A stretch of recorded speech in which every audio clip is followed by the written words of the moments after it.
अखंड ज्योति 2021 शीर्षक है ग्रामीण भारत एवं आधुनिक भारतीय चिंतक। भारत गांव प्रधान देश है जिसकी 70% आबादी गांवों में बसती है, जो इस समय लगभग 9 लाख गांवों में फैली हुई है। इसका एक बड़ा हिस्सा कृषि अर्ध व्यवसाय से जुड़ा हुआ है।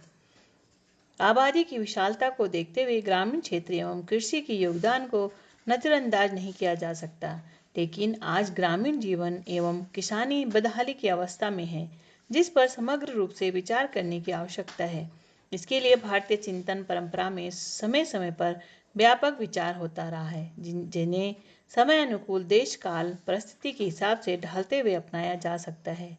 अरण्य में पुष्पित पल्लवित वैदिक संस्कृति मूलतः ग्रामीण संस्कृति थी, जिसमें गांव स्वयं में स्वतंत्र, आत्मनिर्भर एवं स्वायत्त इकाई थे। अंग्रेजों के आगमन से पहले तक काल के थपेड़े खाते हुए भी किसी तरह इसका अस्तित्व बना हुआ था, लेकिन अंग्रेजों की दोषपूर्ण नीतियों के साथ इसकी स्वायत्तता भी प्रभावित हुई। 12वीं शताब्दी के अंत तक राष्ट्रीय स्वाभिमान निचले स्तर पर था, जब अंग्रेजी शिक्षा का जादू आधुनिक शिक्षा में दीक्षित वर्ग के सर चढ़कर बोलने लगा था। इसी बीच युग नायक स्वामी विवेकानंद के रूप में राष्ट्र को झकझोरने वाली आंधी आई और सांस्कृतिक पुनर्जागरण की एक लहर उठी। देश के पुनर्जागरण के लिए उन्होंने नूतन संदेश दिया। उन्होंने कहा, हमारा देश झोपड़ियों में बसता है, इनके विकास के बिना राष्ट्र निर्माण की कल्पना नहीं की जा सकती। सबसे पहले इनकी स्थिति में सुधार करना होगा। गरीबी, अशिक्षा और भूख से पीड़ित कृषक, श्रमिक, पिछड़े वर्ग एवं आम जन को पेट भर भोजन देने के साथ शिक्षा देने की व्यवस्था भी करनी होगी। शिक्षा ऐसी हो जो उनको अपने पैरों पर खड़ा कर सके, उनमें सिंह सा साहस जगा सके, उनके चरित्र का गठन कर परोपकार का भाव उनमें विकसित कर सके। समाज में व्याप्त कुरीतियां, अंधविश्वासों एवं पिछड़ेपन का उपचार शिक्षा ही है। स्वामी जी धर्म अध्यात्म को न केवल बहुत महत्व देते थे, बल्कि इसे राजनीतिक एवं सामाजिक सुधार से ऊपर स्थान देते थे। उनके शब्दों में अध्यात्म भारत का जीवन प्राण है। शिक्षा के साथ एवं जीवन में इसका समावेश करने पर ही संस्कारों का बीजारोपण होगा, समस्याओं का समूल उपचार संभव होगा। स्वामी जी का मत था कि पिछड़ी व निर्धन अशिक्षित जनता को अधिक अवसर देने की आवश्यकता है, जिससे कि उनका खोया स्वाभिमान वापस आ सके और वे शिक्षित, आत्मनिर्भर एवं जागृत नागरिक के रूप में समाज तथा राष्ट्र निर्माण के कार्य में अपना योगदान दे सके। इसी के साथ महिलाओं के लिए स्वामी जी ने सीता, सावित्री और गार्गी जैसी शिक्षित, सुसंस्कृत एवं जागृत नारियों का आदर्श प्रस्तुत किया।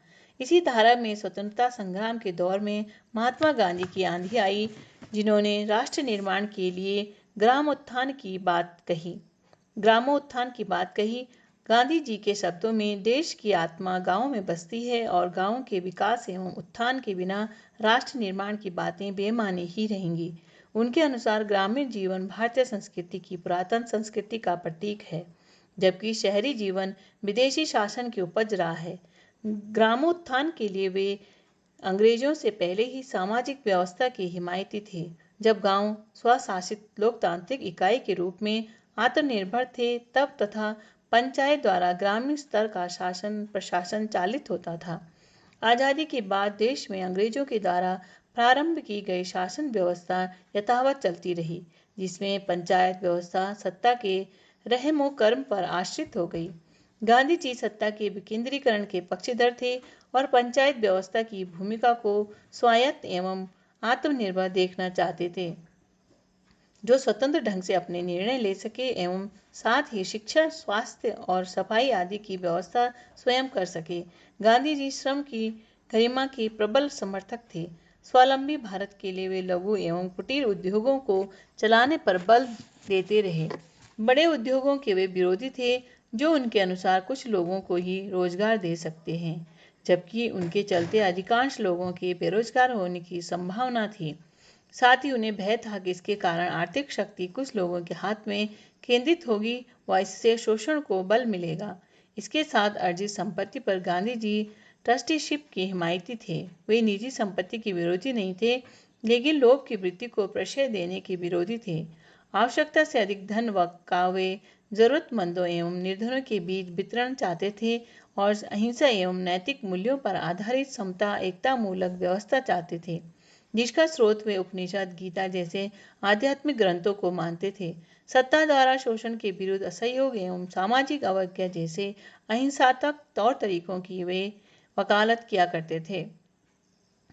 इस तरह गांधी जी की देश के विकास की अवधारणा ग्राम स्वराज्य एवं सर्वोदय के रूप में आम इंसान के उत्थान पर केंद्रित थी, जिसकी आदर्श स्थिति को उन्होंने राम राज्य का नाम दिया। गांधी जी के कार्य को उनके शिष्य एवं आध्यात्मिक उत्तराधिकारी विनोबा भावे ने आगे बढ़ाया और भूदान आंदोलन के माध्यम से देश के बड़े जमींदारों, धनाढ्य किसानों को अपनी अतिरिक्त जमीन को गरीब एवं भूमिहीन किसानों एवं ग्रामीणों को दान करने के लिए प्रेरित किया।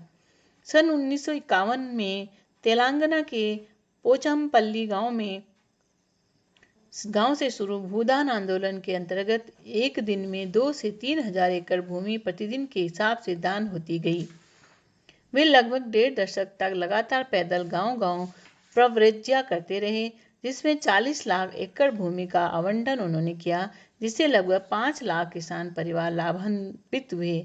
इसके साथ ही विनोबा नारी शक्ति के जागरण तथा गोवध के विरुद्ध आंदोलन को भी धार देते रहे। यह ग्रामोत्थान एवं राष्ट्र निर्माण की दिशा में अहिंसात्मक क्रांति का अपनी तरह का एक अद्भुत प्रयोग रहा, जिसकी मिसाल को पूरे विश्व ने मुक्त कंठ से सराहा। ग्रामोत्थान के इस सनातन प्रवाह को परम पूज्य गुरुदेव युग ऋषि पंडित श्री राम शर्मा जी ने युगानुकूल नया रूप दिया। आदर्श ग्राम योजना के अंतर्गत स्वच्छ, स्वस्थ, शिक्षित, स्वावलंबी, समरसतापूर्ण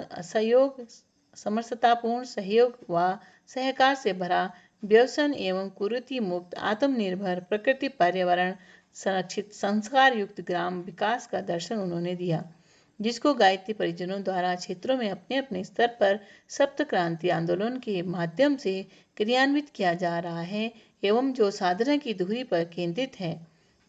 आवश्यकता हर परिजन को इस भागीरथी कार्य को करने में प्राणपण से जुटने की है और अपने स्तर पर क्षेत्र स्थिति के अनुरूप इसके कार्यक्रमों को लागू करते हुए राष्ट्र एवं समाज निर्माण के महायज्ञ में अपनी भावभरी आहुति अर्पित करने की है। शिक्षाप्रद प्रसंग। वहोपचार के लिए कोई मनाही नहीं, वे होते हैं और होते रहने चाहिए, किंतु महत्व अंतःउपचार का भी समझा जाना चाहिए। युग परिवर्तन का वास्तविक तात्पर्य है अंतःकरण में जमी हुई आस्थाओं का उत्कृष्टतावादी पुनर्निर्धारण। समस्त समस्याओं का समाधान इस एक ही उपाय पर केंद्रित है, क्योंकि गुत्थियों का निर्माण इसी क्षेत्र में विकृतियां उत्पन्न होने के कारण हुआ है। खाद्य संकट, ईंधन संकट, स्वास्थ्य संकट, सुरक्षा संकट की तरह आस्था संकट के व्यापक क्षेत्र और प्रभाव को भी समझा जाना चाहिए। युग की समस्याओं के समाधान में इससे कम में काम चलेगा नहीं और इससे अधिक और कुछ करने की आवश्यकता नहीं। परम पूज्य गुरुदेव के विचार।